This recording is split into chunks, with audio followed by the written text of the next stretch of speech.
பரிசுத்த நாமம் மகிமைப்படுவதாக. நம்ம இன்றைக்கு செய்திக்காக மீகா எழுதின புஸ்தகம் 1ஆம் அதிகாரம் 2ஆம் வசனத்திலிருந்து 4ஆம் வசனம் வரைக்கும் வாசிங்க பார்ப்போம். 2ஆம் வசனத்திலிருந்து 4ஆம் வசனம். சகல ஜனங்களே கேளுங்கள், பூமியே அதில் உள்ளவைகளே செவி கொடுங்கள். கர்த்தராகிய ஆண்டவர் பரிசுத்த ஆலயத்தில்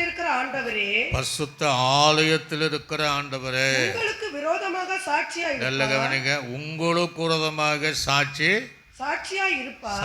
இருப்பார். இதோ அவர் தமது ஸ்தானத்திலிருந்து புறப்பட்டு வருகிறார். அவர் இறங்கி பூமியில் உயர்ந்த இடங்களில் மிதிப்பார். மெழுகு அக்கினிக்கு முன்பாக உருகுவதைப் போலவும் மலைகளிலிருந்து பாயும் தண்ணீர் தடைகளை விளக்குவது போலவும் பர்வதங்கள் அது கீழே உருகி பள்ளத்தாக்கு பிளந்து போகும். இருந்த வண்ணமாக எல்லாரும் கண்களை மூடினவளாக கர்த்தரை இன்றைக்கு நம்மோடு இடைப்பதற்காக கர்த்தரை நாம் ஸ்தோத்திரம் பண்ணுவோம். ஸ்தோத்திரம். கர்த்தரை எங்களோடு இன்றைக்கும் 2வது வருகை குறித்து பழைய ஏற்பாட்டு பரிசுத்தவான்கள் மூலமாக நீர் வெளிப்படுத்தின சத்தியங்களை நாங்கள் கேட்டு உணர்ந்து நியாயத்தீர்ப்பினாலே இராதபடி நியாயத்திற்கு முன்பாகவே நாங்கள் எடுத்துக்கொள்ளப்படுகிற தேவ பிள்ளைகளாக மாற்ற உதவி. இயேசு கிறிஸ்துவின் நாமத்தில் ஜெபிக்கிறோம் எங்கள் நல்ல பிதாவே, ஆமென். அல்லேலூயா. கர்த்தருடைய நாமம் மகிமைப்படுவதாக. கர்த்தர் அல்லது இயேசு அவர் பூமியிலே உயர்ந்த ஸ்தானத்தின் மேல் மிதிப்பார் அப்படின்னு தலைப்பில் கர்த்தருடைய வார்த்தை கேட்க போகிறோம். இன்றைக்கு 2வது வருகை இல்லை, 1வது வருகை இல்லை அப்படின்னு சொல்லக்கூடிய சூழ்நிலைகள் உலகம் முழுவதும் வந்தாலும் தேவ ஆவியானவர் நம்மை நேசிக்கிறதுனால, சபையை நேசிக்கிறதுனால, அது கேட்கிறவளை நேசிப்பதனால நமக்கு ஒரு தெளிவு உண்டாக, வசனத்தின் மேலே தாகம் உண்டாக, எப்படி ஆகிலும் ரகசிய வரிகளை எடுத்துக்கொள்ளப்பட வேண்டும் என்கிற எண்ணங்கள் உண்டாக கர்த்தர் நம்மோடு கூட அநேக வருகையினுடைய சத்தியங்களை நம்மோடு பேசிகிட்டே இருக்கிறார். ஒரு அலைய சொல்லுங்களே லூயா, சத்தமாக தான் சொல்லுங்களே லூயா. அது நம்ம கொடுத்த பாக்கியம். இப்படியெல்லாம் நீங்கள் செய்தி கேட்டு ஒரு மாற்றம் வந்துட்டான்னு பார்த்துடுங்க, ஆண்டுடைய வருகையில் போயிடும். இப்போ முதல் வருகை அப்படின்னா, 2வது வருகைன்னா இயேசு கிறிஸ்துடைய பிறப்பையும் முதல் வருகை அப்படின்னு சொல்லுவாங்க. இயேசு கிறிஸ்துடைய பிறப்பு முதல் வருகை. மனுகுலத்தை ரட்சிப்பதற்காக இயேசு இந்த உலகத்தில் வந்தார். அல்லேலூயா சொல்லுங்களேலூயா. 2வது வருகை நியாயத்தீர்ப்பதற்காக வருகை, ரட்சிப்பதற்காக அல்ல, நியாயத்தீர்ப்பதற்காக வருகை. அந்த இடையில தான் நமக்கு ரகசிய வருகை. 7 வருடங்கள் ஆட்டுக்குட்டியானுடைய கல்யாண விருந்து என்று சொல்வோம். அது இன்னும் முறை தனிமையாக அந்த செய்தி நம்ம கேட்போம். அது 7 உபத்திர காலங்கள் நடக்கும்போது எடுத்துக்கொள்ளப்படுகிற அந்த சபை 7 வருடங்கள் அங்கே ஒரு யாகத்தை வசனம் இருக்குது. அங்கே கர்த்தர் 7 வருடத்தை வச்சுட்டு மீண்டும் அந்த உயிர்த்தெழுந்த எடுத்துக்கொள்ளப்பட்ட பரிசுத்தவான்களோடு 2வது வருகை வருகிறது தான் இந்த சத்தியம். ஒரு அலைய சொல்லுங்களே லூயா, சத்தமாக சொல்லுங்களே லூயா. பைபிளில் நீங்கள் பழைய ஏற்பாடு காலத்தில் பார்த்தீங்கன்னா தீர்க்கதரிசி, இப்போ இது மீகா சின்ன தீர்க்கதரிசி. இந்த வேதாம் கல்லூரியில் படிக்கலாம் தெரியும்.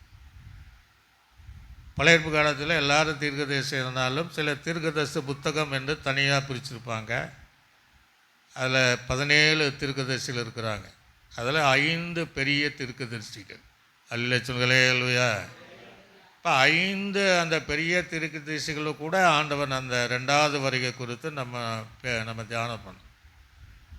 சிறிய தீர்க்கதரிசிகள் 12 பேர். அதில் ஒன்று தான் இந்த மீகா. இந்த மீகாவின் மூலமாக 2வது வருகை குறித்து ஆண்டவர் பேசுகிறார். அல்ல சொல்களே இல்லையா. இதை தியானிக்கும் போது எனக்கே பயம் உண்டாங்க. ஏன்னா அந்த அளவுக்கு அந்த வசனத்துடைய ஆழங்கள் நம்ம பார்க்க முடியுது. அதை நம்ம சரியாக நம்ம கவனம் பண்ணி நம்ம தேவனுக்கு பிரியமான வாழ்க்கை வேண்டும். இந்த மீகாவை அந்த ஒரு குறிப்பை நான் பார்க்கும்போது, சிறிய கிராமத்திலிருந்து தேவனால் அழைக்கப்பட்ட தீர்க்கதரிசி. ஒரு அலைய சொல்லுகளே லூயா, சத்தமா சொல்லுகளே லூயா, தீர்க்கதரிசி. இப்போ ஆண்டவர் பாருங்க, பெரிய தீர்க்கதரிசியோடு வருகை குறித்து பேசுகிறாரு, சிறிய தீர்க்கதரிசியோடு கூட பேசுகிறார். ஆனால் சிறிய கிராமத்திலிருந்து ஒரு வாலிபனாக இருந்து தேவனால் அழைக்கப்பட்ட தீர்க்கதரிசன ஊழியங்களை நேர்த்தியாய் செய்தவர். அல்லேலூயா, சரியாக பேசினார்.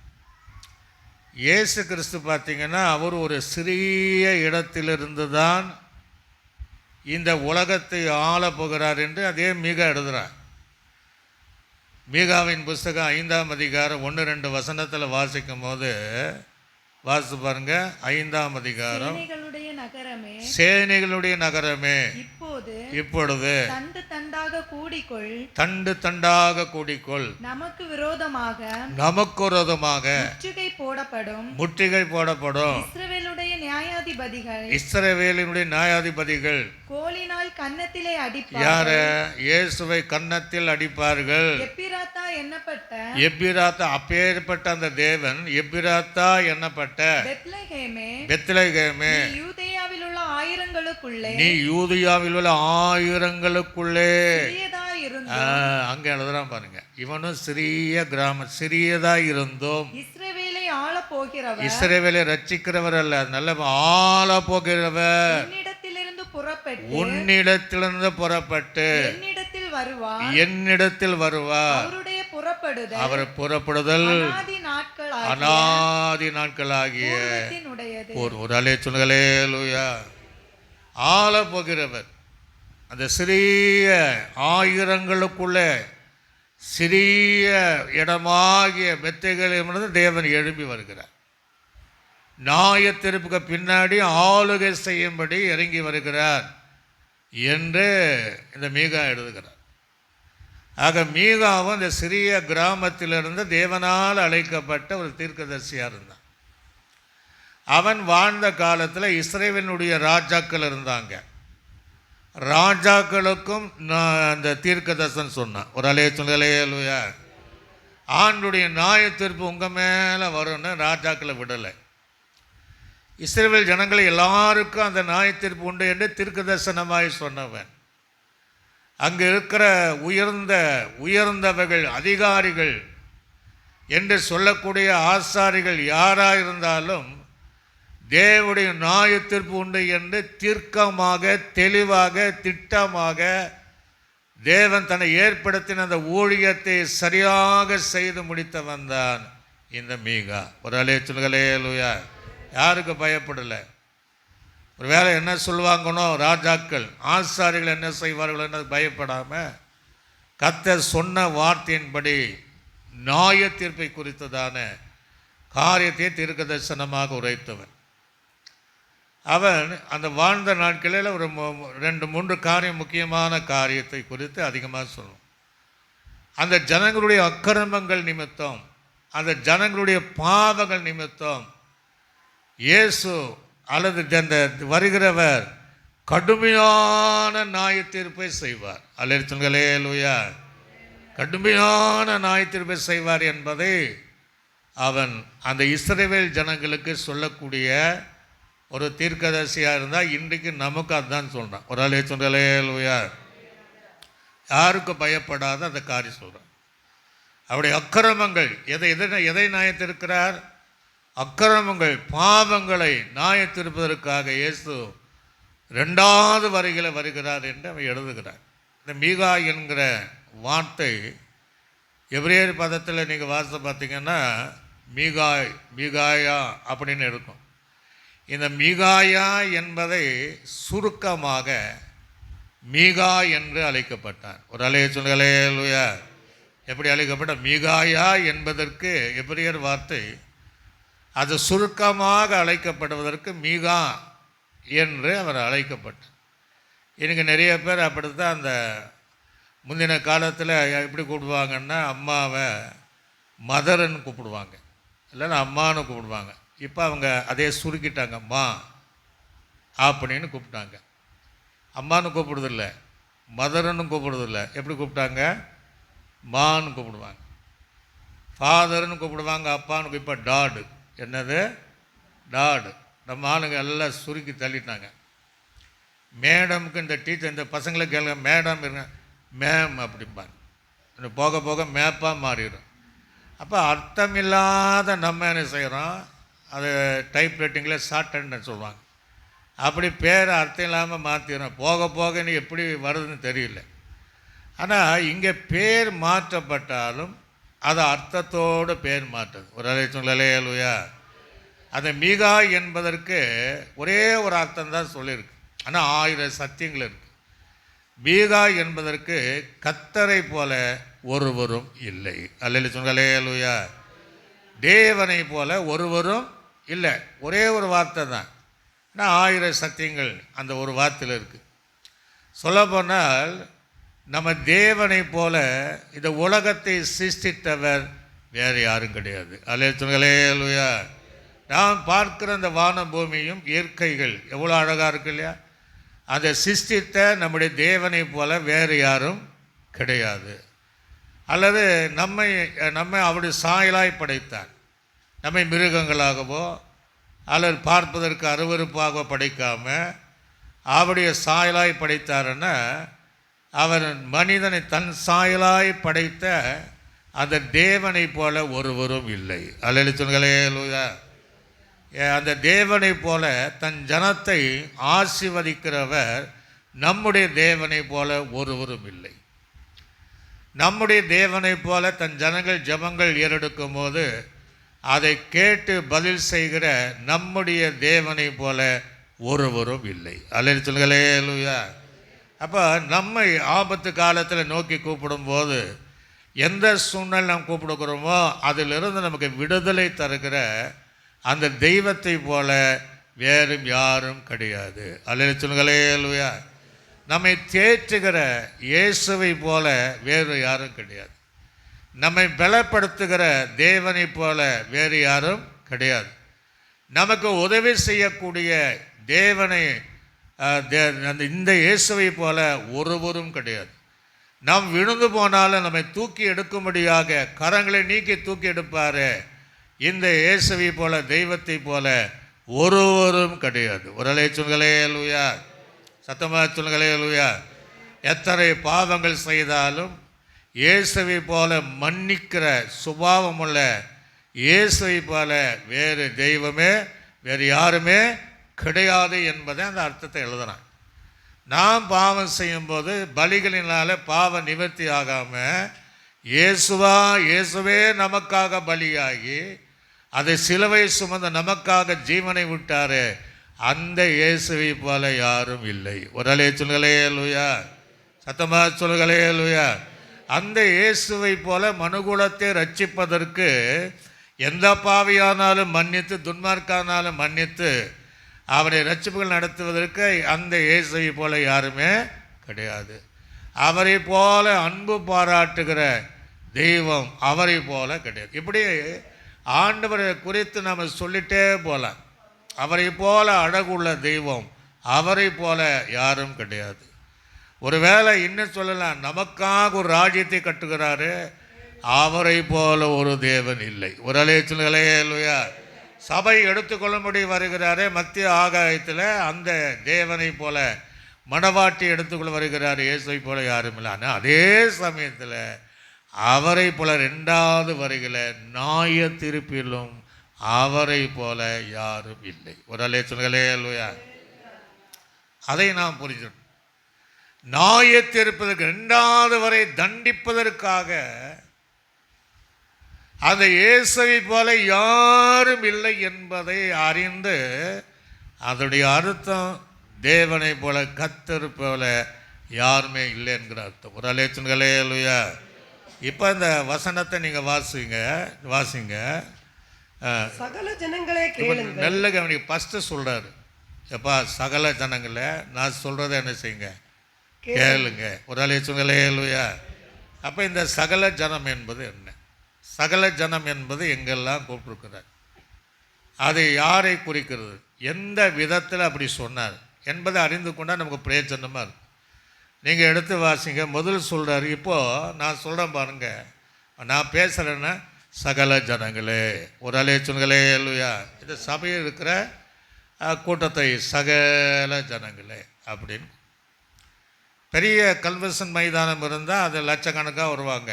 அங்கே பார்த்து சகல ஜனங்களே என் வார்த்தையை கேளுங்க, அது ஒரு சகல ஜனம்தான். இந்த பூமியில் இருக்கக்கூடிய அத்தனை ஜனமும் சகல ஜனம்தான். ஒரு அலைய சொல்களே இல்லையா, இவைகளெல்லாம் சகல ஜனம்தான். ஆனால் இங்கே சொல்லப்படுகிற சகல ஜனங்கள் யார்? சகல ஜனங்களேங்கிறார். அப்போ பைபிளை நீங்கள் பார்த்தீங்கன்னா சீக்கிரமாய் சில வசனங்களை நான் வாசிப்போம். யாத்திரையாகும் புஸ்தகத்தில் நீங்கள் வாசித்து பார்த்தால் 19ஆம் அதிகாரம் 5ஆம் வசனம் முதல் 8ஆம் வசனம் வரைக்கும் நீங்கள் வாசிங்க.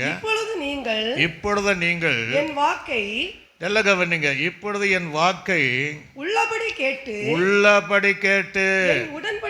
என் உடன்படி கை கொள்வீர்களானால் சகல ஜனங்களில் நீங்கள் எனக்கு சொந்த சம்பத்தா இருப்பீர்கள், பூமியெல்லாம் என்னுடைய. ஒரு அலை சொன்களே அல்லையா, இங்க சகல ஜனங்களை சொல்றாரு.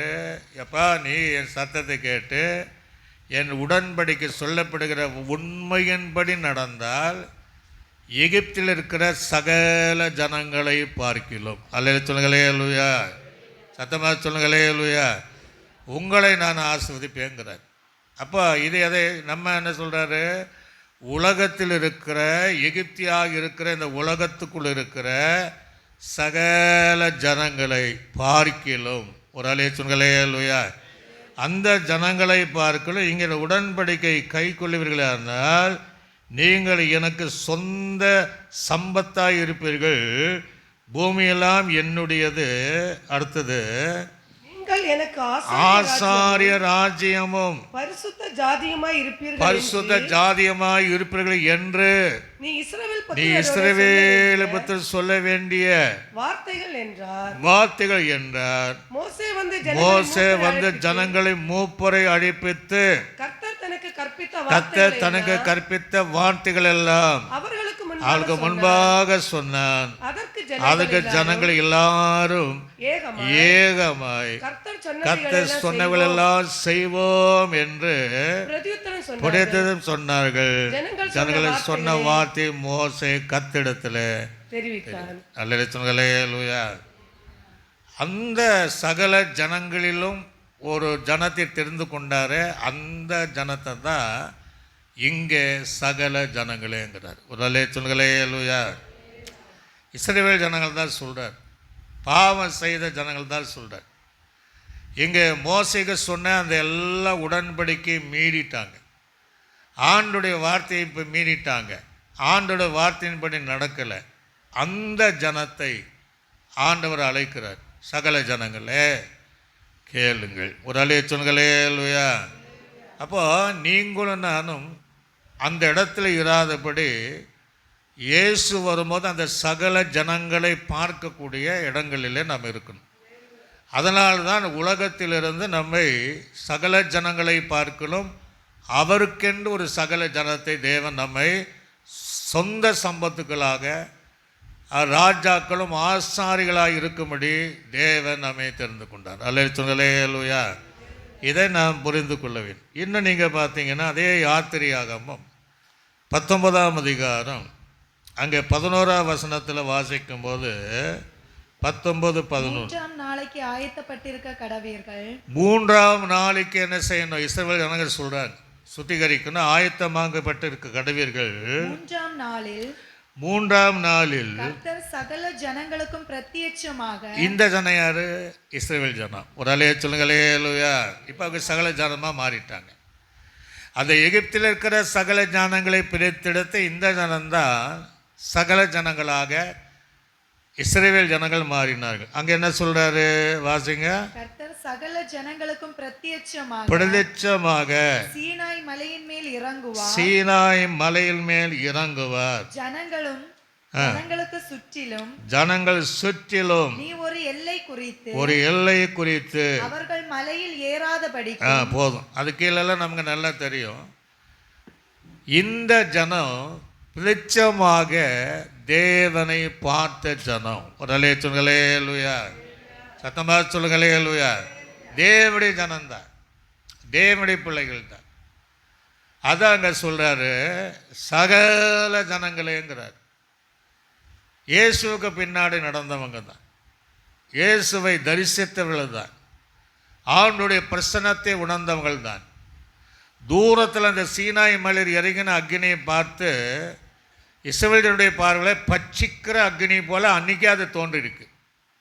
அவங்க பார்க்கலன்னா அந்த மகிமையின் அக்னி, மகிமையினால் நிரப்பப்படுகிற அக்னி, அதை கர்த்தர் நிரப்பினார். அந்த சகல ஜனங்களை பார்த்து தான் சகல ஜனங்களே, ஒரு அலேச்சன்களே லூயா, சகல ஜனங்களே என்று கர்த்தர் அங்கே கூப்பிடுகிற காரியத்தையும் நம்ம பார்க்க முடிகிறது. எண்ணின்கள் லேவியராக புத்தகத்தில் வாசிக்கும் போது 9ஆம் அதிகாரம் 23, 24 வாசித்து பாருங்க. 23, 9ஆம் அதிகாரம் 23, 24. பின்பு மோசையும் ஆரோனும் ஆசரிப்பு கூடாரத்துக்குள் பிரவேசித்து நல்ல கவனிக்க. இப்ப ஆசரிப்பு கூடாரத்துக்குள் பிரவேசித்து வெளியே நின்று ஜனங்களை ஆசீர்வதித்தார்கள். அப்பொழுது கர்த்தருடைய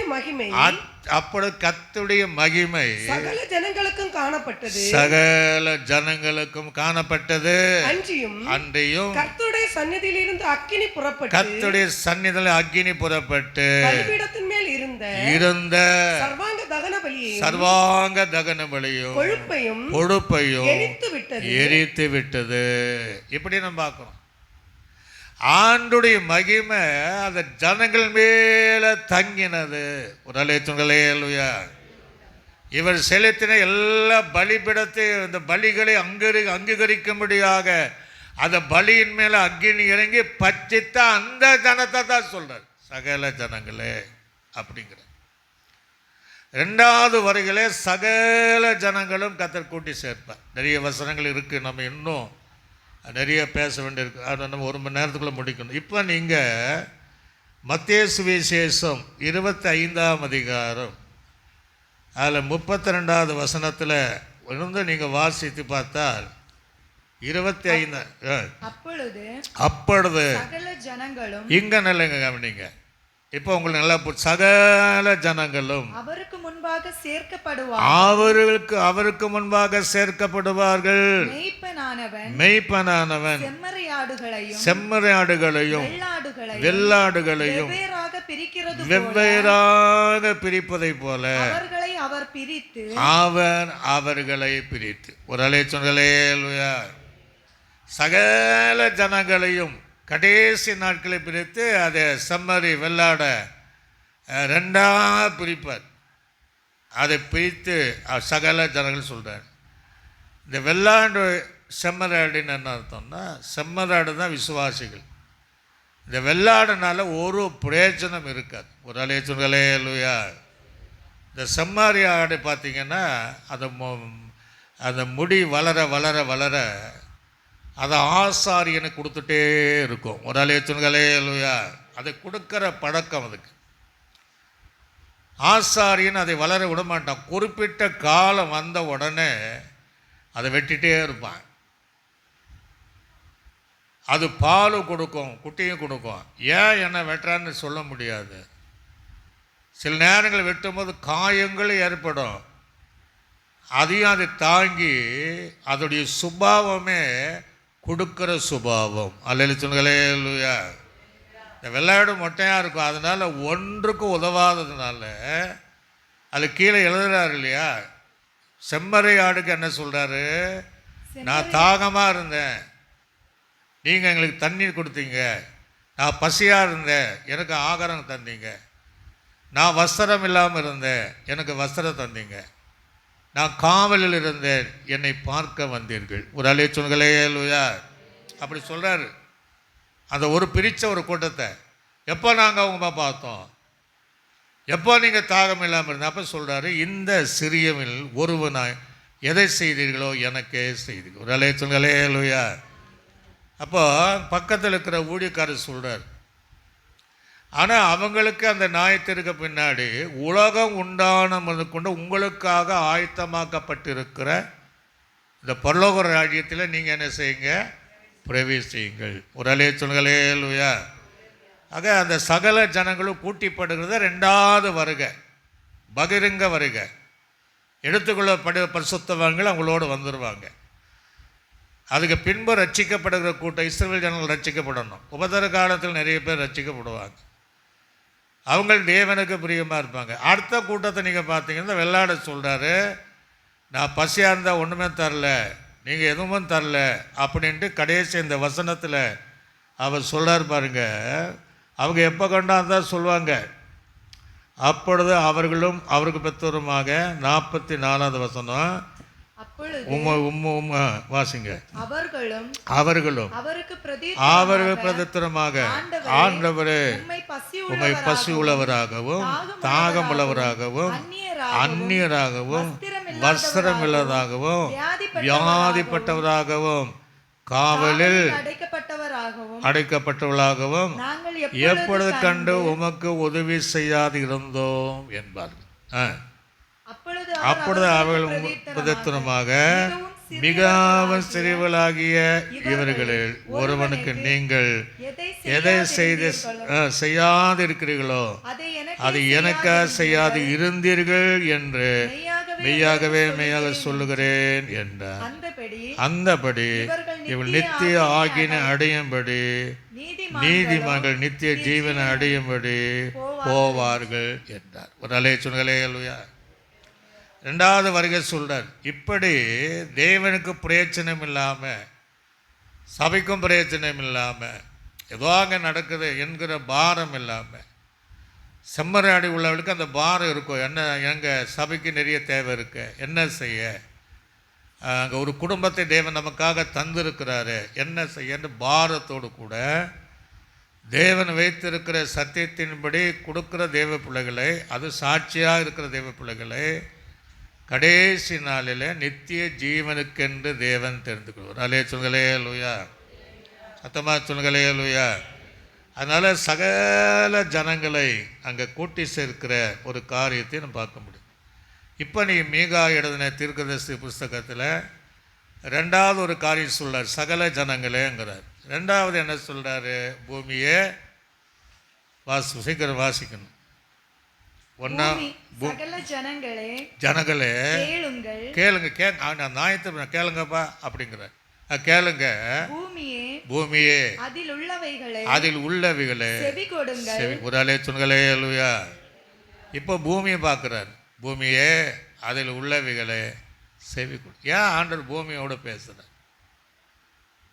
வானமே கேளுன்னு பைபிள் எத்தனையோ வசனம் இருக்கு. ஆண்டவர் நியாயத்தீர்ப்பு நாளில் சகல ஜனங்களையும் வச்சிருப்பார், பூமி உள்ளவைகளையும் கூப்பிடுவார். அல்ல துங்களே அல்லையா. நாம் வாழ்ந்த இந்த பூமி நமக்கு எதிரான சாட்சிகள் சொல், அதுக்கு தான் அங்கே வச்சிருக்கிறார். பூமியை கூப்பிடுறாரு, வாங்க எல்லாரும் நீங்கள் வாங்க என்று கூப்பிடும்போது அந்த பூமி குறித்ததான காரியத்தை 2 வசனத்தை நம்ம வாசிப்போம். எரேமியாவின் புஸ்தகம் 6ஆம் அதிகாரம் 19ஆம் வசனத்தை வாசித்து பாருங்க. எரேமியாவின் தீர்க்கதரிசி, பூமியே இங்க சொல்றார், அதே தான், பூமியே கேள். இந்த ஜனங்கள் ஏன் கேட்கணும்? பூமியே உனக்குள்ள இந்த ஜனம், இந்த ஜனங்கள் வார்த்தைகளை கேளாமல் இருந்து, என்னுடைய வார்த்தைகளை கேளாமல் இருந்து, என் நியாய பிரமாணத்துக்கு செவி கொடாமல், என் நியாய பிரமாணத்துக்கு செவி கொடுக்காமல் அதை வெறுத்து விடுகிறார்கள். அவர்கள் மேல் நான் அவர்கள் நினைவுகளின் பலனாகிய, அவருடைய நினைவுகளினுடைய பலனாகிய தீங்கை வர பண்ணுவேன். அல்லேலூயா சொல்லுங்களே அல்லேலூயா. அதனால பூமியை கூப்பிட, கேளு, பூமியின் உழவே கேளு. இவங்க எப்படி வாழ்ந்தாங்க, இந்த ஜனங்க எப்படி இருந்தாங்க, என் கற்பனைகளை கை கொள்ளலை, என் பிரமாணத்தை கை கொள்ளலை, என் வார்த்தைக்கு கீழ்ப்படியாமல் போனார்கள். ஒரு அலே சொல்லலே அல்லேலூயா. அப்படி ஜனத்தை சொல்கிறார், என் வார்த்தை எவ்வளோ சொன்னேன், கீழ்ப்படியவே இல்லை, இந்த காதலை வாங்கி அந்த காதலை விட்டுட்டாங்க. ஆக நீ கேளப்பா, கேளு என்று சொல்லி பூமியே ஆண்டவர் கூப்பிடுறார். ஆக அவருடைய நினைவுக்கு தக்கதாக, அவருடைய கிரைகளுக்கு தக்கதாக நான் அவர்கள் மேலே தீங்கை நியாயத்தீர்ப்பு வரும்போது அதுக்கேற்ற ஒரு தண்டனையை, அதுக்கேற்ற நியாயத்தீர்ப்பை நான் அவர்களுக்கு செலுத்துவேன். அல்லேலூயா, சத்தமாக சொல்லுங்களேலூயா. யோபு சொல்லும்போது இன்னும் அழகாக சொல்கிறேன். யோபுவின் புஸ்தகத்தில் வாசிக்கும்போது, யோபுவின் புஸ்தகம் 20ஆம் அதிகாரம் 27வது வசனத்தை வாசிங்க. யோபுவின் புஸ்தகம். வானங்கள் அவன் அக்கிரமத்தை வெளிப்படுத்தி, நல்ல கவனிங்க, இதெல்லாம் நம்ம நினைக்கிற மாதிரி கிடையாது. உலகம் ஆண்டுடைய சிருஷ்டிப்பு நம்மை உற்று நோக்குகிறது. அல்லேலூயா. சிருஷ்டித்தவரும் பார்க்கிறாரு, சிருஷ்டித்தவைகளும் நம்மை பார்க்கிறது. வானங்கள் அவன் அக்கிரமத்தை வெளிப்படுத்தி, அது கடைசி நாளை வெளிப்படுத்தும்.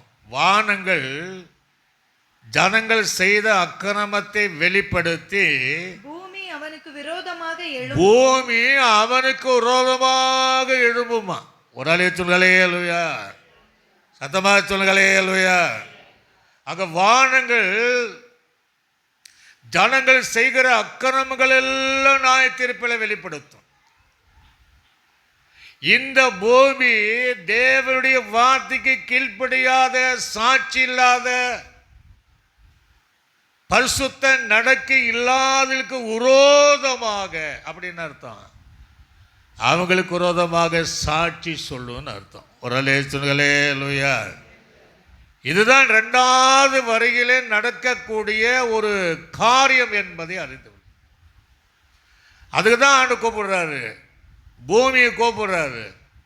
ஏன் கூப்பிடுறாருன்னா, செவி கொடுங்க, நீங்கள் சொல்ல வேண்டியதே சொல்லுங்க, ஜனங்கள் செய்த அக்கிரமத்தை சொல்லுங்க, ஜனங்களுக்கு விரோதமாய் சொல்லக்கூடியவைகளை நீங்கள் சொல்லுங்க என்று நியாயத்தீர்ப்பினாலே தன் சிருஷ்டித்த அத்தனை பேரையும் தேவன் கூப்பிடுவார். அல்லேலூயா. நம்ம நினைக்கிறோம் வானம் எங்கே பேசணும், வானம் பேசுகிற நாட்கள் வரும். அல்லேலூயா. நீ கூப்பிடலன்னா கல்யாணம் செய்யுமா, கூப்பிடணும். பைபிள் இருக்கு, அதெல்லாம் உத்தரம் பேசுங்கிறார், சோறு பேசுங்கிறார். அப்போ வானம் பேசு. அப்போது நம்ம எவ்வளோ நம்ம கவர் பண்ணுறதுக்கு ஆண்டு வச்சிருக்கிறார். சாதாரண உலகத்தில் மனிதன் ஒரு கேமரா வச்சுருப்பான், எங்கே நடமாடுறாங்கன்னா அது கண்டுபிடிக்குன்னா, அதை அந்த நாணத்தை கொடுத்த தேவன் இவைகளெல்லாம் எதுக்கு வச்சிருக்கிறாருன்னா, கடைசி நாளில் நம்ம எப்படி வாழ்ந்தோம். ஒரு அல்லேலூயா. நல்லா வாழ்ந்தால் நல்ல சாட்சி ஏற்படும், பரிசுத்தமான வாழ்க்கை வந்தால் பரிசுத்தமான சாட்சி ஏற்படும். இல்லை என்றால் வானம் பூமி நமக்கு விரோதமாக நாம் செய்த அக்கிரமங்களை அது வெளிப்படுத்தும். ஒரு அல்லேலூயா. அப்போ பொய் சொல்ல முடியாது. அதுதான் 2வது நியாயத்தீர்ப்பு என்பதை மீகா தெளிவாக சொல்கிறான் பாருங்க.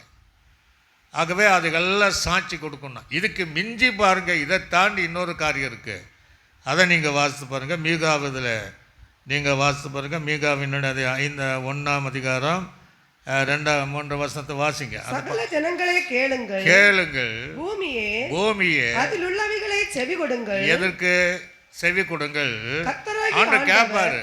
இவங்க என்ன செஞ்சாங்கன்னா அவங்க சொல்லணும், கர்த்தராகி ஆண்டவர். நல்ல இங்கே இதை ரொம்ப முக்கியமாக கவனிக்கும். நான் இந்த வசனம்லாம் இப்படியெல்லாம் ஒரு நாள் பார்த்ததும் கிடையாது. கர்த்தராகிய ஆண்டவர் நம்முடைய பரிசுத்த ஆலயத்தில் இருக்கிற போதும், அப்படியே நிறுத்துங்க. இப்போ ஆண்டவர் எங்கே இருக்கிறாரா? இங்கே இருக்கிறாரு இல்லையா? ஒரு ஆலய சொல்லுங்களேலூயா. அப்போ இங்கே இருக்கிறார் நம்முடைய தேவன். தமது ஆலயத்தில் இருக்கிறார், அவருக்கு சித்தமானவைகள் எல்லாம் செய்கிறார். அப்போ இங்கே இருக்கிறாரா இல்லையானா இங்கே இருக்கிறார். ஒரு ஆலய சொல்லுங்களேலூயா. அப்போ அவரும் கவனிக்கிறார். அதை நீங்கள் நல்லா புரிஞ்சிடணும். நம்ம நினைக்கிறோம் யாருமே கவனிக்கலைன்னு, இதுவும் கவனிக்குது, அவரும் கவனிக்கிறார். அல்லேலூயா. நம்ம என்ன பண்ணுறோம், என்ன பேசுகிறோம், எப்படி ஆராதிக்கிறோம், எப்படி ஜெபம் பண்ணுறோம், என்பதை பரிசுத்த ஆலயத்தில் இருக்கிற தேவன் அறிகிறார். அல்லேலூயா. அதை கூட நீங்கள் சங்கீதத்தில் வாசிக்கும்போது சங்கீதம் 111 சங்கீதம் 4 வசனம் முதல் 7 வசனம் வரைக்கும் நீங்கள் வாசிங்க. 4 வசனம் முதல் அவர் தம்முடைய அதிசயமான செய்கைகளை நினைவு கூறும்படி செய்தார். கர்த்தர் இரக்கமும் மன உருக்கமும் உள்ளவர் தமக்கு பயந்தவர்களுக்கு ஆகாரம் கொடுத்தார். தமது உடன்படிக்கையை 11:4 11 சங்கீதம் 11:4 வசனம் முதல் 7 வசனம் வரையும் நான் வாசிக்கிட்டு வாசிங்க. கர்த்தர் தம்முடைய பரிசுத்த ஆலயத்தில் இருக்கிறார். ஒரு ஆலய சொல்லுங்களேலூயா. எங்க இருக்கிறாருங்க? அதே தான் பரிசுத்த ஆலயத்தில் இருக்கிறார். கர்த்தருடைய சிங்காசனம் பரலோகத்தில் இருக்கிறது. இருக்கிறது. சிங்காசனம் எங்க இருக்கு? அவர் உட்காராரு. அத வானம் எனக்கு சிங்காசன, பூமி எனக்கு பாதப்படி. அப்ப இங்க இருக்கிறார். நம்ம உட்கார்ந்த காலம் எங்க இருக்கு? அதே போல கர்த்தர் பரிசுத்த ஸ்தலத்தில் இருக்கிறார். வானத்தில் அவர் சிங்காசனம் இருக்கிறது. அவருடைய கண்கள் மனுபுத்திரரை பார்க்கிறது. ஒரு அலைய சொல்லுங்களேலூயா. அவர் பார்த்துட்டே இருக்கிறார். அது குறிப்பா சபையில அதிகமா பார்த்து கொண்டிருக்கிறது. அவருடைய இமைகள் அவர்களை சோதித்து அறிகிறது. அவர்களை எப்படிப்பட்டவங்க என்பது அது இமை இருக்கு பாருங்க. கண்ணு வேற, இமை சோதித்து அறிகிறது. கர்த்தர் நீதிமானை சோதித்து அறிகிறார். துன்மார்க்கனையும் கொடுமையில் பிரியமுள்ளவனையும் அவருடைய உள்ளம் வெறுக்கிறது. பார்க்கிறாரு, அதை நேசிக்கிறார். இதை வெறுக்கிறது. துன்மார்க்கர் மேல் கன்னிகளை வர்ஷிக்க பண்ணுவார். அக்கினியும் கந்தகமும் இங்க அதான் அக்கினியும் கந்தகமும் கடும் கோடை கொந்தளிப்போம். அவர்கள் குடிக்கும் பாத்திரத்தின் பங்கு. கர்த்தர் நீதி உள்ளவர். ஒரு அலைச்சல்களேலூயா. அப்ப இங்கிருந்து எல்லாத்தையும் பார்க்கிறார். என்னையும் பார்க்கிறார். உட்கார அத்தனை பேரையும் தேவன் பார்க்கிறார். இந்த பயம் நமக்கு தானே சரியான பரிசுத்த வாழ்க்கை நம்ம வாழ்ந்துருவோம். அல்லேலூயா. இப்போ அது இருந்த என்ன செய்கிறார்? அதுதான் முக்கியம். அது ஆலயத்தில் இருக்கிறார். அங்கே என்ன சொல்றார்? வாசிங்க. அந்த மீகாவின் புஸ்தகத்தை அப்படியே வச்சிருக்கணும். சகல ஜனங்களே கேளுங்கள், பூமியை அதில் உள்ளவைகளை செவி கொடுங்கள். கர்த்தராகிய ஆண்டவர் தம்முடைய பரிசுத்த ஆலயத்தில் இருக்கிற ஆண்டவரே உங்களுக்கு விரோதமாய் சாட்சியா இருப்பார். ஒரு அலேச்சன்களேலூயா. விரோதமான சாட்சியா, சாதகமான சாட்சியா அப்படியே போட்டிருக்க? விரோதமாவா? நமக்கு விரோதமாக சாட்சி எழுப்புவார். நல்லா கவனிக்கணும். ஆண்டு சாட்சிக்கு மேலே ஒன்றும் இருக்காது. ஒரு அலேச்சன்களேலூயா. அப்போ இதெல்லாம் நீங்கள் இந்த வசனத்தை கரெக்டாக நம்ம வாசிக்கணும். அப்போ இந்த ஆலயத்தில் நீங்கள் ரட்சிக்கப்பட்ட நாள் முதல் இந்த நாள் வரை எப்படியெல்லாம் இருந்தீங்க என்பதை ஆண்டு சாட்சி கொடுப்பார். ஒரு அலேச்சன்களேலூயா. கையில் சொல்லுங்க பாபா. அலேலூயா. அதை தியானிக்கும் போது ஒருவேளை இந்த சேரெல்லாம் வாய் இருந்துச்சுன்னா அது பேச ஆரம்பிக்கும். என்ன பேசுவான்? ஆண்டவரே, இந்த ஜனங்க ஒரு சிலர் வந்து உட்கார்ந்து ஆராதிக்கிறாங்க, கை தட்டுறாங்க, வசனத்தை கேட்கறா, எனக்கு ரொம்ப சந்தோஷத்தை ஆண்டவரே. அந்த நாற்காலி பேசுவதை போல் நான் ஒரு சிந்தித்தேன். இன்னொரு நாட்கள் பேசுமா, ஐயோ இவங்க உட்கார்ந்தாலே எனக்கு கஷ்டமாக இருக்கான்னு. இவங்க பேச்சை என்னாலேயே சகிக்க முடியல. ஆராதிக்கிறது இல்லை, முறுமுறுப்பு வேற, சண்டை வேற. சபைக்கு வந்த உடனே அடுத்தவன் கதை தான். சில நேரம் ஒடிஞ்சு போடலாமான்னு நான் ஒடிஞ்சு போனாலும் இன்னொரு சேரை உட்காந்து அப்படித்தான் பண்ணுறாங்க அப்படின்னு சேர் வேலை பேசும். ஒரு அலேச்சன்களே இல்லையா? அதான் உண்மை. ஆலயம் என்பது எப்படிப்பட்ட இடம்? அங்கே கர்த்தர் இருக்கிறார். ஒரு அலேச்சன்களே இல்லையா? சத்தமாக சொல்லுங்களேலூயா. உண்டாக்கின தேவன், ரட்சித்த தேவன், அவரே நமக்கு விரோதமாக, நான் சரியில்லைன்னா எனக்கு விரோதமாக சாட்சி அவர் கொடுப்பார். தேவ பிள்ளைகள் சரியில்லைன்னா நியாய தீர்ப்புனால சொல்வார், நீ ஆலயத்தில் எப்படி இருந்த, யாரெல்லாம் நீ அள வச்சிருக்கிற, யாரெல்லாம் சந்தோஷமா, அதுவும் கேட்க மாட்டாரு, யாரெல்லாம் சந்தோஷமாக வைத்து அல்லேலூயா. ஆலயத்தில் கர்த்தர் கவனமாக இருக்கிறார், அவரை விரோதமாக எழும்புகிறார். ஆக ரொம்ப கவனமாக இருக்கணும். பதறி எதையும் பேசக்கூடாது, பதறி எதையும் செய்யக்கூடாது. கர்த்தர் இதை கவனமா இப்ப தெரியாது, நியாய தீர்ப்பு நாளிலே நாம் இருந்த சபையினுடைய நம்முடைய வாழ்க்கை முழுவதுமாய் என்னென்ன தவறு செய்தோம், என்னென்ன நினைவுகளோடு இருந்தோம், எந்தெந்த சிந்தனையோடு இருந்தோம், எத்தனை பரிசுத்தவான்களுக்கு விரோதமாக நம்ம எழும்பணும், எத்தனை பரிசுத்தவான்களுக்கு கையெழுத்து இட்டோம் என்பது அந்த நாள் அவரே விரோதமாக எழும்பி அவரே சாட்சி கொடுப்பார். ஒரு அல்லேலூயா. பீகா எவ்வளவு பயங்கரமா எழுதுகிறான்னு பாருங்க. வேற யாரும் அப்படி எழுத கிடையாது. கர்த்தரே விரோதமாக எழும்புவார். படைத்த தேவனே, அழைத்த தேவனே, ரட்சித்த தேவன், அபிஷேகப்படுத்தின தேவன், ஊழியத்திற்காக அழைத்த தேவன், பற்பல குருபுகளை தந்த தேவனே, நாம் செய்கிற அக்கிரமங்களுக்காக, மீறுதலுக்காக, பாவங்களுக்காக, செய்த தவறுக்காக அவரே தேவ ஆலயத்தில் இருக்க அவர், அந்த ஆண்டவரே விரோதமாய் எழும்புகிறார். அல்லேலூயா. கேட்கும் போது நமக்குள்ள நடக்க உண்டாகுது, பயம் உண்டாகுது. அவரே நமக்கு விரோதமாக அவர் எழும்பி சாட்சி கொடுப்பார். அல்லேலூயா. அது ரொம்ப தெய்வ பயத்தோடு இருக்கணும். இப்படிப்பட்ட செய்தி நம்ம சங்கீதத்தில் இடத்துல கிருபையருக்கு ஏராளமான தான மீட்பு இருக்க தான் செய்யுது, மன்னிப்புக்கிற சுபா இருக்க தான் செய்யுது. எப்போ நாம் இந்த உலகத்தில் இருக்கிற காலங்கள் வரையும் செய்த பாவத்தை திரளான மீட்பு இருக்கு. அந்த மன்னிக்க அறிக்கை செய்த பாவத்தை மீண்டும் செய்யாமல் இருந்தால் அதுக்கு நியாய தீர்ப்பு கொண்டு வர மாட்டார். ஒரு அல்லேலூயா. இப்போ கூட நீங்கள் அறிக்கை செஞ்சிட்டீங்கன்னா அந்த பாவத்திற்கு மன்னிப்பு இருக்கத்தான் செய்யும். இந்த நிமிஷத்தில் ஒருவேளை என்னமோ ஆண்டு பேசுகிற நான் செவி கொடுக்க மாட்டேன்னா இந்த நிமிஷத்தில் ஏற்படுகிற சிந்தனைகளுக்கோ அந்த நியாய தீர்ப்பு நாளில் அவரே எழும்பி சாட்சி சொல்வார். அல்லேலூயா. இந்த பூமியில் இருக்கிற அந்த தருணத்தை பிரயோஜனப்படுத்தி கொண்டு நாம் எந்த பாவம் செய்தாலும் மன்னிக்கிறவர் இல்லைன்னு சொல்ல முடியாது. ஆனால் அவரோடு ஒப்புரவாயிட்டானா மன்னித்த பாவத்தை நியாய தீர்ப்பில் கொண்டு வர மாட்டார். நம்ம சில நேரங்களில் இவைகளெல்லாம் பாவமா என்று செய்கிறோம் பாருங்க, அதெல்லாம் லிஸ்டில் கொண்டு வந்துடுவார். கொண்டு வந்து அவரே ஆலயத்தில் இருக்கிற அந்த தேவன் நமக்கு விரோதமாக எழும்பும் போது ஒன்றுமே செய்ய முடியாது. ஒரு அல்லேலூயா. அதுதான் அங்கே எழுதுகிறார். நீங்கள் வெளிப்படுத்தல் விசேஷம் 15ஆம் அதிகாரம் 5ஆம் வசனத்தை ஒருத்தர் சீக்கிரமா வாசிங்க, டைம் இல்லை. 15 இவைகளுக்கு பின்பு நான் பார்த்தபோது இதோ பரலோகத்திலே சாட்சியின் கூடாரமாகி. நல்ல கவனிங்க. நம்ம நினைக்கிற மாதிரி இல்லைங்க. பரலோகத்தில் ஒரு கூடாரம் இருக்கு, சாட்சியின் கூடாரம். ஒரு அல்லேலூயா. ஒரு சாட்சியின் கூடாரம். ஆலயம் திறக்கப்பட்டது. அங்கேயும் ஆலயம் தான்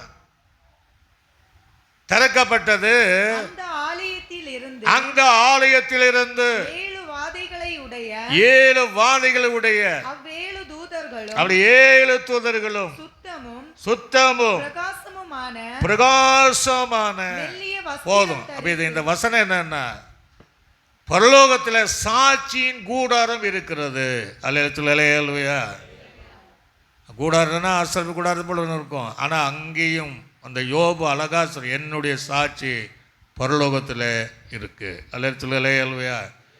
ஆக இங்கேயும் அந்த தேவன் தான் கடைசி நாளில் அந்த சாட்சியை எழுப்பி நம்ம எப்படி வாழ்ந்தோம் என்பதை, எதனால் கைவிடப்பட்டோம், எதனால் நியாய தீர்ப்புக்கு நம்ம ஆளாகிறோம், எதனால் தேவனுடைய கோபாக்கினிக்கு ஆளாகிறோம் என்பதை, நாம் செய்த பாவத்தை நமக்கு விரோதமாக அவர் சொல்லுகிற ஒரு நாள் வரும். அல்லேலூயா சொல்லுங்களே லூயா.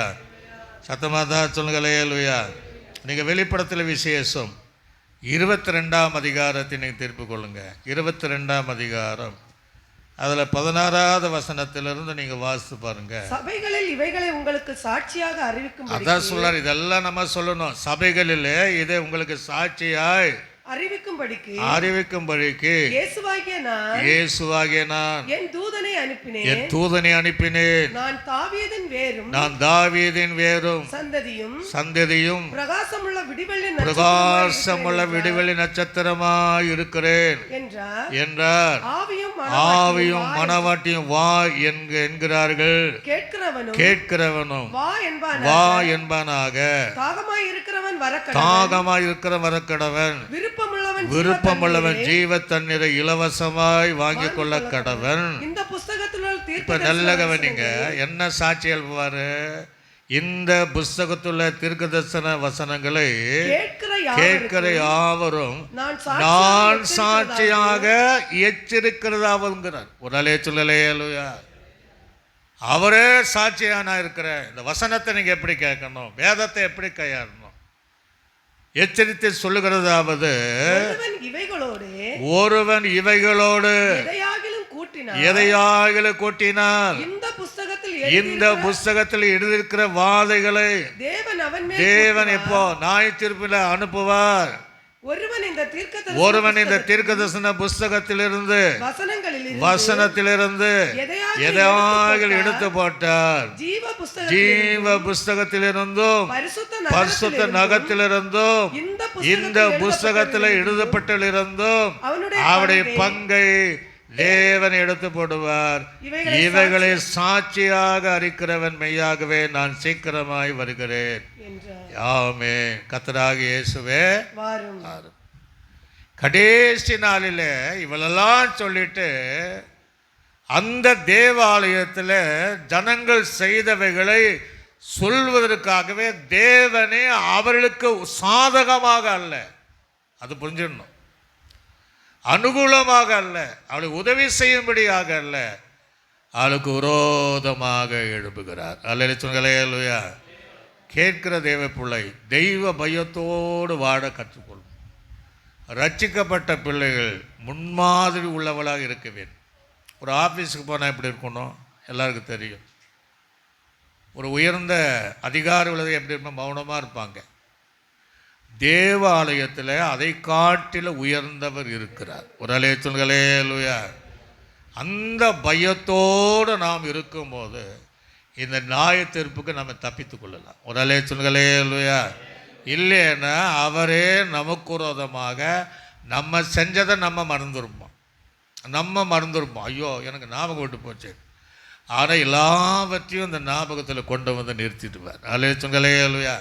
சொல்வார், உனக்கு இத்தனை தருணத்தை கொடுத்த, நீ துணுகரமாக இருந்திருக்கிற, என்னுடைய ஆலயத்தை நீ இப்படியெல்லாம் பேசியிருக்கிற, இப்படியெல்லாம் நீ பண்ணியிருக்கிற, என்னால் கூட சகிக்க முடியல, ஆகில எனக்கு கிருபையினால் உன்னை எப்படி எத்தனையோ தர என் பக்கம் எடுத்துக்கொள்ள நான் பிரயாசப்பட்டேன், ஆனாலும் நீ குணப்படலை, மனம் திரும்பலை, உன்னுடைய இருதயம் கடினம், உன்னுடைய மேட்டிமை நிமித்தம் உன்னை விட்டு கொடுக்காம நீ இருந்துட்டேன். அதனால் அவர் நமக்கு விரோதமாக சாட்சியாக இருப்பார். அல்லேலூயா. இன்னும் நீங்கள் அதில் பார்த்துட்டிங்கன்னா சீக்கிரமாக நம்ம வாசிக்கணும். வெளிப்படத்தில் விசேஷம் 3ஆம் அதிகாரம் 14ஆம் வசனத்தையும் 15ஆம் வசனத்தை வாசிங்க. இங்கே சபைக்கு தான் எழுதுறார். இதே போல் இன்னைக்கு சபைக்கு தான் ஆலயம் சபை என்பது எழுதுவது என்னவென்றால் உண்மையும் சத்தியமுள்ள சாட்சியும். உண்மையும் அவர் யாருங்க, எப்படிப்பட்டவர்? சாதா உண்மையும் சத்தியமுள்ள சாட்சி. ஒரு அலைய சொல்லுங்களேயா. உண்மையும் உண்மைதான் சொல்வார், பொய்யத்தான் சொல்வார். சத்தியத்தை சத்தியமாக தான் செய்வார், சத்தியம் இல்லாத சத்தியமாக பேச மாட்டார். சாட்சியும் தேவனுடைய சிருஷ்டிக்கு ஆதியுமாய் இருக்கிறார். தேவனுடைய சிருஷ்டிக்கு ஆதியுமாய் இருக்கிறார். ஆமென் என்பவர் சொல்லுகிறதாவது, ஆமென் என்று சொல்லுகிறதாவது, உன் கிரியைகளை அறிந்திருக்கிறேன். சொல்ல எங்க சபையில சொல்றாரு. லவுதியா சபை உன் கிரியைகளை என்ன செஞ்சிருக்கிறேன், அறிந்திருக்கிற. இந்த சபைக்கு சொல்றாரு, உன் கிரியைகளை நான் அறிந்திருக்கிறேன். ஒரு அலையும் சொல்லலையா. கேட்கிற தேவ பிள்ளை, நீ எந்த சபையில் இருந்தாலும் உன்னுடைய கிரியை, அது நல்ல கிரியை இருந்தாலும் சரி, தவறான கிரியை இருந்தாலும் சரி, அது அறிந்திருக்கிற தேவன் சொல்லுகிற நான் அறிந்திருக்கிறேன். அல்லேலூயா. சில நேரங்களில் உங்களுக்கு மறைவானது யாராவது செஞ்சால் உங்களுக்கு தெரியாது, ஆனால் கர்த்தருக்கு அது தெரியும். ஒரு அல்லேலூயா. சில விஷயம் தெரியும், சில விஷயம் தெரியாமல் போகலாம், ஆனால் கர்த்தர் அந்த காரியத்தை அறிகிற தேவன். மீண்டும் அதை வாசிங்க பார்ப்போம். கிரியைகளை அறிந்திருக்கிறேன், உன் கிரிகளை அறிந்திருக்கிறேன், நீ குளிரும் அல்ல, நீ குளிரும் அல்ல. சொல்ற அப்ப சபையில நீ எப்படி இருந்திருக்கிற? நீ குளிரும் கிடையாது, அனலும் அல்ல, அனலும் அல்ல. நீ குளிராயாவது, நீ குளிராவது அனலாவது இருந்தால் நிலமாயிருக்கும். இப்படி நீ குளிரும் என்று அனலும் என்று வெது இருப்பதினாலே வாயிலிருந்து வாந்தி பண்ணி போடுவேங்கிட்டார். ஒரு அல்லேலூயா. அப்ப யாரு சொல்றாரு? சபையில தான், நம்மை தனக்குள்ளாக வைத்த தேவன் தான். என்ன சொல்ல, நீ வர வர சரி கிடையாது, வர வர ஜீவன் சரி கிடையாது. ஒன்றா குளிராக இருந்து வெளியே இருந்தால் கூட பிரச்சனை இல்லை, ஒன்றா அனலாக இருந்து உள்ளையாக இருந்தில்ல, ரெண்டு இல்லாமல், ரெண்டு கெட்டாமல், வெந்து வேகாமல் நீ இப்படி இருந்தால் நான் சீக்கிரமாக என் வாயிலிருந்து வாந்தி பண்ணி போடுவேன். அல்லேலூயா. இப்போ நம்மை பார்க்கிற தேவன் நம்முடைய காரியங்களை நம்ம நினைக்கிற மாதிரி இல்லை. அவருடைய இமைகள், கண்கள் எல்லாம் நம்மை சோதித்து அவருடைய ஆலயத்தில் நம்ம பார்த்துட்டே இருக்கிறார். அதுதான் இந்த மீகா எழுதுகிறார். அவர் ஆலயத்தில் இருக்கிற ஆண்டவரே நமக்கு விரோதமாக அவர் சாட்சி எடுப்பார். அல்லேலூயா. 1 யோவான் எழுதின நிருபத்தில் 5ஆம் அதிகாரம் அதில் 8ஆம் வசனத்தை கூட வாசிங்க. 1 யோவான் 5ஆம் அதிகாரம் 8ஆம் வசனம். பூலோகத்திலே சாட்சி இடுகிறவைகள் 3 பேர் நமக்கு சாட்சி சொல்லணும். 3 ஆவி, ஜலம், ரத்தம் என்பவைகளே இம்மூன்றும் ஒருமைப்பட்டிருக்கிறது. திருத்துவ தேவனை தான் சொல்லும், ஒருமைப்பட்டு இருக்கிறது. நாம் மனுஷருடைய சாட்சியை ஏற்றுக்கொண்டால் அதை பார்க்கிலும் தேவனுடைய சாட்சி அதிகமாய் இருக்கிறது. ஒரு அல்லேலூயா. நம்மை குறித்த மனித சாட்சியை பார்க்கிலும் தேவனுடைய சாட்சியை அதிகமாக தெரிந்து வைத்தவர். அதான் சொல்றார். அந்த சபைக்கு எழுதும் போது சபையில் இருக்கிற தேவன் நம்முடைய சாட்சிகளை, நமக்கு எதிராக சாட்சிகள் சொல்வதற்காக நம்மை அதிகமாய் அறிந்த தேவன். நமக்கு விரோதமாக அந்த நியாய தீர்ப்பு நாளில் 2ஆம் பகிரங்க வரியில் நமக்கு விரோதமாக எழும்பும்போது நம்ம அங்கே நிற்காம அதற்கு முன்பாக உயிர்த்தெழுந்தவளாக நாம் இருக்க வேண்டும். அல்லேலூயா. அதெல்லாம் அங்கே அழகாக சொல்கிறார். எபிரேயருக்கு நிருபத்தில் வாசிக்கும் போது 11:4 நீங்கள் வாசி பாருங்க. 11ஆம் அதிகாரம் 4ஆம் வசனத்தை. விசுவாசத்தினாலே ஆபேல் காயினுடைய பலியிலும் மேன்மையான பலிகளை செலுத்தினான்.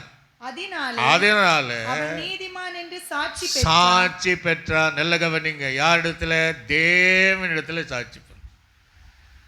அப்போ காயினை குறித்து நல்ல சாட்சி கிடையாது. ஒரே தாயின் வயிற்றில் பிறந்தவங்க தான், சகோதரர் தான். ஒருவனை குறித்து சாட்சி கிடையாது, ஒருவனை குறித்து தேவன் சாட்சி சொன்னார். ஒரு அல்லேலூயா. ஆக சபையில் நம்ம இருக்கலாம், எப்படி வேணாலும் இருக்கலாம். ஒரு கூட்டத்தை குறித்து தானே தேவனுடைய சாட்சி இருக்கத்தான் செய்யும். அதான் செம்மறியாடை குறித்து தானே சாட்சி, வெள்ளாட்டை குறித்து தானே. அது எப்படி இருந்துச்சுன்னா அதுக்குரிய சாட்சி சொல்றார். ஆக சாட்சி நமக்கு விரோதமாக சொல்லுகிற ஒரு தேவன் இருக்கிறார். நம்முடைய நடத்தைகளை, பார்வைகளை, எண்ணங்களை, இருதயத்தின் யோசனைகளை என்னைக்கு நம்ம தேவ பிள்ளையானமோ இந்த நிமிஷம் வரையும் அல்லது வருகை வரையும் நம்மை கவனிக்கிற ஒருவர் தேவாலயத்திலும் இருக்கிறார். நான் வெளியே போன எங்கே இருக்க, அவர் எனக்கு விரோதமாக எழும்பக்கூடாது. அதற்கு முன்பாக என்னை சரி செய்ய வேண்டிய காரியத்தில் சரி செய்வேன் என்று தீர்மானித்தார். இன்றைக்கு எல்லா பாவங்களையும் மன்னித்து மீண்டும் மனவாட்டியாக தேவன் ஏற்படுத்த வல்லவராக இருக்கிறார். அல்லேலூயா. சத்தமாதா சொல்லுங்களேலூயா. இப்போ அந்த மீகாவில் வாசித்து பாருங்க. நமக்கு சமயம் இல்லாத சுருக்கம் தான் போறேன். வாசித்து பாருங்க. அங்க ஜனங்களே கேளுங்கள், கேளுங்கள், பூமி பூமியை அதில் உள்ளவைகளை செவி கொடுங்கள். பூமி அது உள்ளவளை செவி கொடுங்கள். கர்த்தராகிய ஆண்டவர் தம்முடைய பரிசுத்த ஆலயத்தில் இருக்கிற ஆண்டவரே, இருக்கிற ஆண்டவர் அப்படின்னா இருக்கிற ஆண்டவரே உங்களுக்கு விரோதமாக சாட்சியா இருப்பார். உங்களுக்கு விரோதமாக சாட்சியாய் இருப்பார். இதோ கர்த்தர் தமது ஸ்தானத்திலிருந்து புறப்பட்டு வருகிறார். எங்கிருந்து? தம்முடைய ஸ்தானத்திலிருந்து புறப்பட்டு வருகிறார். அவர் இறங்கி பூமியின் உயர்ந்த இடத்திலே நிற்பார். ஒரே சொல்லுங்களே அல்லேலூயா. சத்தமா சொல்லுங்களே அல்லேலூயா. கர்த்தர் தம்முடைய ஸ்தானத்திலிருந்து புறப்பட்டு வருவார். பூமியிலே உயர்ந்த இடத்தை மிதிப்பார். அந்த உயர்ந்த இடம் இது, அதுதான் ஒலிவ மலை. ஒரே சொல்லுங்களே அல்லேலூயா. சத்தமா சொல்லுங்களே அல்லேலூயா. அங்கே அவருடைய பாதம் படும், இங்கே மிதிப்பார் அப்படின்னு. அப்போஸ்தலர் நடபடிகளை நீங்கள் வாசிக்க வேண்டாம். கலிலேயா மனுஷரே, நீங்கள் வானத்தை ஏன் அண்ணாந்து நீங்கள் பார்க்குறீங்க? உங்களிடத்தில் எடுத்துக்கொண்ட இந்த இயேசுவானவர் அவர் மீண்டும் எப்படி எடுத்துக்கொள்ளப்பட்டாரோ அப்படியே நீங்கள் பார்க்கிற வண்ணமாக இந்த ஒளிவின் மேல் வர நீங்கள் பார்ப்பீங்க. ஒரு அலைய சொல்லலே இல்லையா? சகரியாவின் புஸ்தகத்தில் அதான் எழுதுறார். அவருடைய பாதங்கள் ஒளிவின் மேல் இருக்க 2 பகுதியாக அது பிளவுபடும் என்று அங்கே சகரியாவின் புஸ்தகத்தில் நம்ம ஏற்கனவே நம்ம பார்த்தோம். அவர் வருகிறார். ஒரு அலைய சொல்லலே இல்லையா? நியாயத்திற்கும்படி இயேசு சீக்கிரமாய் வருகிறார். 2வது வருகையிலே கைவிடப்பட்டவளை விசாரிப்பதற்கு வருகிறார். அதற்கு விரோதமாக சாட்சி சொல்வதற்கு பூமியும் வானத்தையும் கூப்பிட்ட சகல ஜனங்களுக்கு முன்பாக நியாயத்தீர்ப்பதற்காக இயேசு வருகிறார் என்பதை நாம் அறிந்து கொள்ள வேண்டும். சகரியாவின் புஸ்தகம் கூட 14ஆம் அதிகாரம் அந்த 4ஆம் வசனத்தை கூட அவருடைய பாதங்கள் கிழக்கே எருசலேமுக்கு எதிரே இருக்கிற ஒலிவ மலையின் மேல் நிற்கும். ஒலிவின் மேல் அங்கதான் மதிப்பார். ஒலிவின் மேல நிற்கும். அப்பொழுது மகா பெரிய பள்ளத்தாக்கு அப்பதான் அந்த பள்ளத்தாக்கு அங்க எழுதுற மகா பெரிய பள்ளத்தாக்கு உண்டாகும்படி ஒலிவ மலை தன் நடு மையத்திலே கிழக்கு மேற்காக எதிராக பிளந்து ஒரு அலைய சொல்லுங்களே அல்லேலூயா. அவர் வருவார். உயர்ந்த பூமியில் உயர்ந்த இடத்துல அவர் வந்து மிதிப்பார். ஒரு அலைய சொல்லுங்களே அல்லேலூயா. சிலுவையில் ஆதமைச்சார். சாத்தானை தன் கால்களுக்கு கீழாக மிதித்தார். ஒரு அலைய சொல்லுங்களே அல்லேலூயா. இது உலகத்தை நியாயத்தீர்ப்பதற்காக ஆண்டவர் உயர்ந்த மலையின் மேலே உயர்ந்த இடத்தின் மேலே கால்களை மிதிப்பார். மிதிச்சா என்ன ஆகுது பாருங்க. அந்த வசனத்தை வாசனை முடிப்போம் சீக்கிரமாய். மீகாவின் தீர்க்கதரிசி புஸ்தகம். கர்த்தர் தமது ஸ்தானத்திலிருந்து புறப்பட்டு வருகிறார். அவர் இறங்கி பூமியின் உயர்ந்த இடங்களை மிதிப்பார். மெழுகு அக்கினிக்கு என்ன ஆகும்? அவர் மிதிச்சவனே என்ன ஆகும்? மெழுகு அக்கினிக்கு முன்பாக உருகுவதை போல மலையிலிருந்து பாயும் தண்ணீர் தரையை பிளக்கிறதை போலவும் பர்வதங்கள் அவர் கீழே உருகி பள்ளத்தாக்கு பிளந்து போகும். இதுதான் ஆண்டு சொல்றாரு பாருங்க. அது 5ஆம் வசனத்தில் அவர் செய்த அக்கிரம பாவனை எழுதியிருக்கும். அப்ப இயேசு வரும்போது ஒரு அக்கினிக்கு முன்பாக மெழுகு நிலை நிற்க முடியுமா? சில நொடிக்குள்ள அது உருகி போய்விடும். அப்ப இயேசு வரும்போது இந்த பூமியானாலும் பர்வதமானாலும் எல்லாமே உருகி போய்விடும். அல்லேலூயா. எல்லாமே இந்த சோதோம் குமார பட்டணத்தை எடுத்துடுங்க. அவருடைய நியாயத்தீர்ப்புக்கு அதை தான் பயன்படுத்தினார். கந்தகத்தையும் அக்னியும் பயன்படுத்தினார். ஆனால் அந்த சோதோம் குமார பட்டணம் முழுவதும் அக்னிக்கு இரையாகப்பட்டது. ஒரு சொல்லுங்களே அல்லேலூயா. இன்னும் நீங்கள் பைபிளை என்னாகும் புஸ்தகத்தில் வாசித்து பார்த்தா பரிசுத்தவான்களுக்கு விரோதமாக எழும்பின அந்த கோராக்கின் புத்திரரை நீங்கள் பார்த்தீங்கன்னா அவங்க ஓட வானத்திலிருந்த அக்னி அவர்களை பட்சித்தது. ஒரு சொல்லுங்களே அல்லேலூயா. பூமி தன் வாயை திறந்து, நல்ல கவனிங்க, பூமிக்கு வாயு இருக்கான், பூமிக்கு இருதயம் இருக்கு. ஒரு அலை சொல்லலையா? யோனா மீனின் வயிற்றில் 3 நாள் தங்கினதை போல மனுஷகுமாரன் பூமியின் இருதயத்தில் 3 நாள் தங்கினார். ஒரு அலை சொல்லலையா? பைபிள வசனங்க இருக்கு.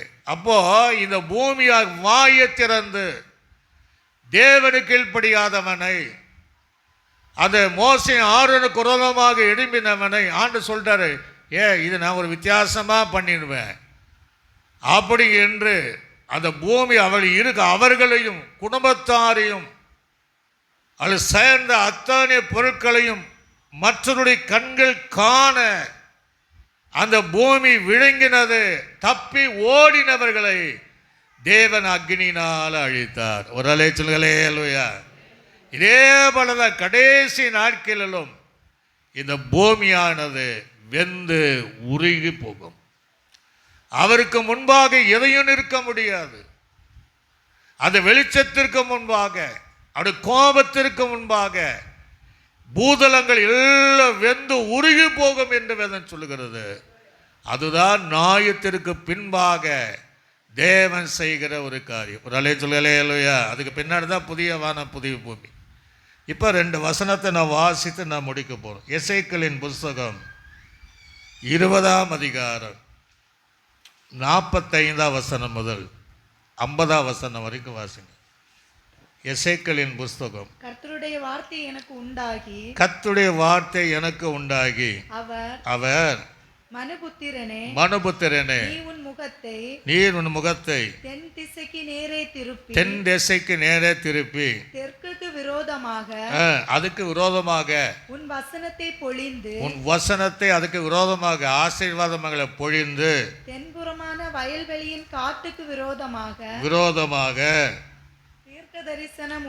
தீர்க்கதரிசனம் உரைத்து தென் திசை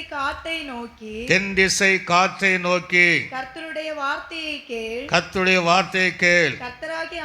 கர்த்தரை ஆண்டவர் சொல்வது என்னவென்றால், இதோ நான் உன்னில் அக்கினியை கொளுத்துவேன். ஒரு அலை சொல்லுங்களேலூயா. கடைசி நாள் அக்னி என்ன செய்யறேன்? கொளுத்துவேன். அந்த அக்னி எப்படி இருக்குன்னு பாருங்க. அக்னி கொளுத்துவேன்.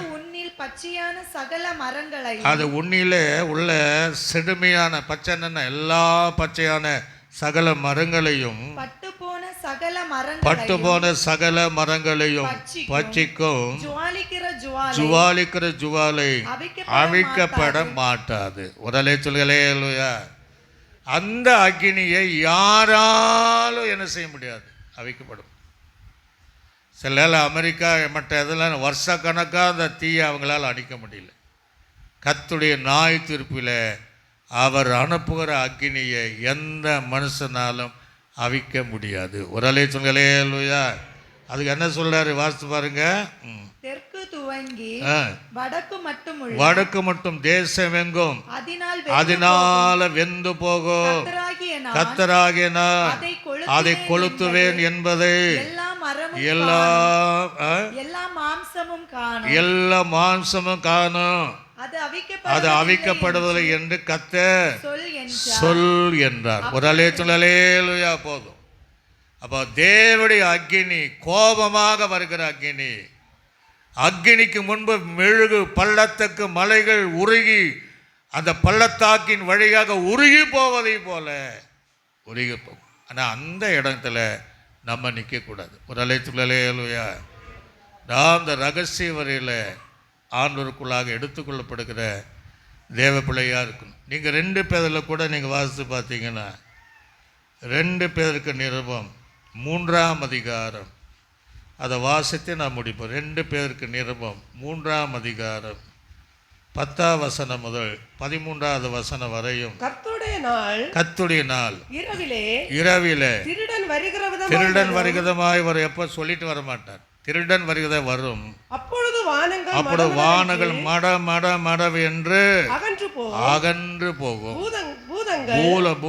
பூதலங்கள் வெந்து உருகி போகும். பூமியின் அதுல கிரிகள் எரிந்து அழிந்து போகும். ஒரு அலை சொல்லலேலுயா. ஒண்ணுமே பார்க்க முடியாது. அதுதான் ஒரு வசனம் சொல், காண்கிறவைகள் எல்லாம் அனித்தியமானவைகள், ஒரு நாளா போயிடும், காணாதவைகளோ நித்தியம். ஒரு அலேச்சுலையா பரலோகராஜ்ய பார்க்கல, அதுதான் நித்தியம். இது பார்க்குற அத்தனை ஒரு நாள் எல்லாமே எரிஞ்சு ஒன்றில்லாமல் அழிந்து போவதா. ரெண்டாவது வருகிலே நாய் திருப்பு நாளிலே கத்தரங்க செய்கிற காரியத்தை நம்ம பார்க்க முடியும். வாசித்து பாருங்க.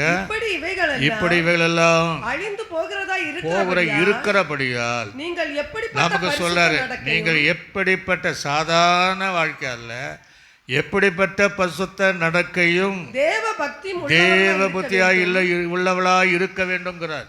இவ்வளோலாம் இருக்கு உங்களுக்கு இருக்க அந்த பக்தி போதுமா இல்லை, எவ்வளவா நீங்க பக்தியா நடக்கணும், இதிலிருந்து நீங்க தப்பித்துக் கொள்ளணும், எவ்வளவாய் பக்தியா இருக்கணும் சொல்றாரு. எவ்வளவாய் நீங்கள் தேவனுடைய பக்தி உள்ளவளாக நடக்கை பரிசுத்த நடக்கை உள்ளவளாக இருக்க வேண்டும். தேவனுடைய நாள் சீக்கிரமாய் வரும்படிக்கு மிகுந்த ஆவலோடு காத்திருங்கள். அந்த நாளில் வானங்கள் வெந்து அழிந்து பூதலங்கள் எரிந்து உருகி போகுங்கிறார். இந்த மீகா சொன்னதான், அக்னிக்கு முன்பாக மெழுகு உருகுதி போல எல்லாம் உருகி போயிடும். அடுத்தது வசனத்தை அவருடைய வாக்கு தத்தத்தின்படியே நீதி அதுக்கு பின்னாடி வாசமா இருக்கும், புதிய வானமும் புதிய உண்டாகும் என்று காத்திருக்கிறோம் என்று சொல்கிறார்.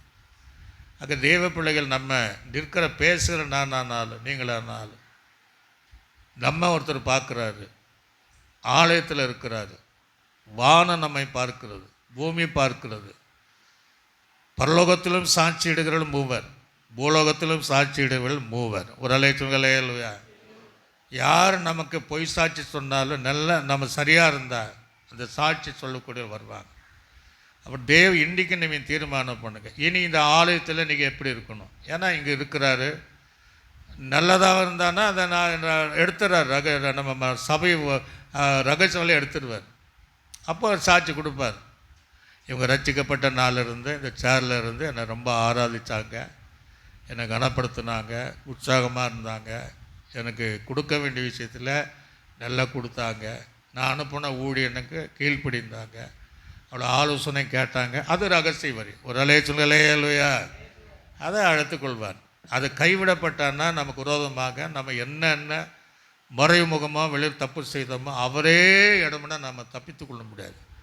ஆகவே நம்ம வாழ்க்கையில் கர்த்தர் உணர்த்தி இருந்தால் செய்தவைகளை ஒரே நிமிஷத்தில் ஆண்டவரே என்னை மன்னி. ஒரு அலையா கேட்கிற தேவ பிள்ளையே, ஒரு நாள் இந்த நிச்சயமாக இந்த நாள் வரும்.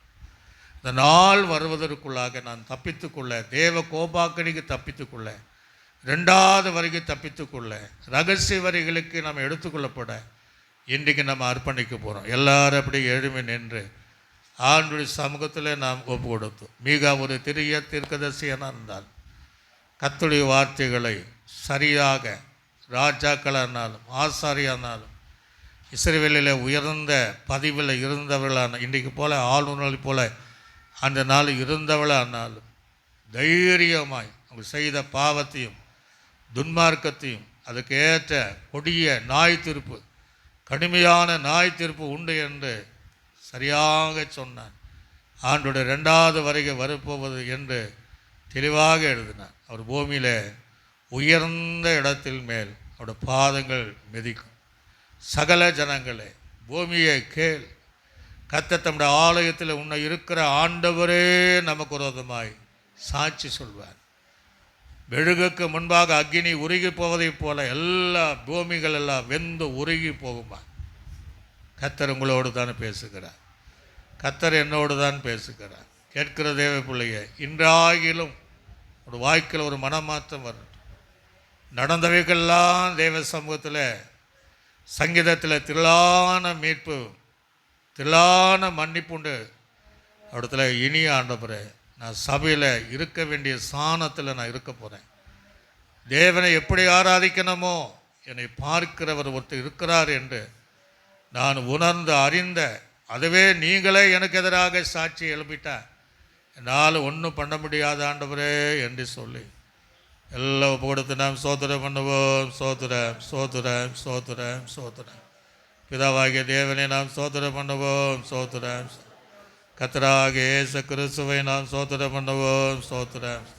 நம்மை ஆற்றி தேற்றி பலப்படுத்தின பரிசுத்த ஆவியானவரை நாம் சோத்திரம் பண்ணுவோம்.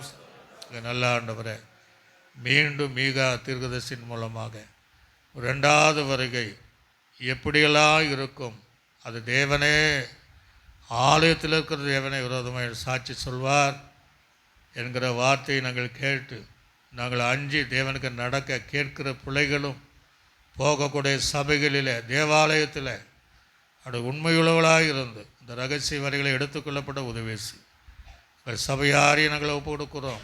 அதோடு கூட இடைப்பட்டு இருக்கிற அதற்காக நன்றி.